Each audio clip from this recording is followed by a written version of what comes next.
এটা তো হवा स्वाभाविक आहरी जोरदार आंदोलन हम भविष्य जेहेतु एभली घटना गोटे स्पर्शकातर घटना घटला झीर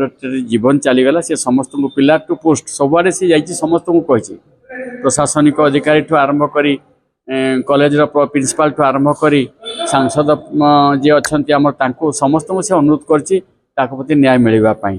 जो से न्याय न पाई एभली चरम पदक्षेप से नहीं ये नारी निर्यातना ये गोटे घटना नुहे अतीत गोपालपुर सी बीच रे जो छात्री को गणधर्षण करा जायछि से विषय में आप समस्ते जानी तेणु एभली एक स्पर्शकातर घटना पर आज तमाम राज्य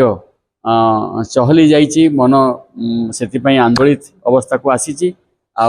आमर घेराव करा से कथा जनसाधारण विचार करेंगे पूर्व सरकार कौन करथिला ए सरकार कौन करूचंती एटा जनसाधारण विचार करेंगे भोटर्स विचार करेंगे तीव्र हम खबर पाउथिबे कि आपनकर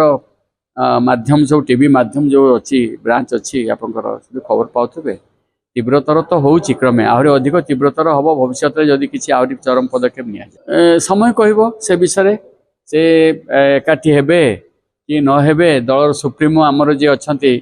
माननीय नवीन पट्टनायक से डिसाइड करेंगे कौन करेंगे एभली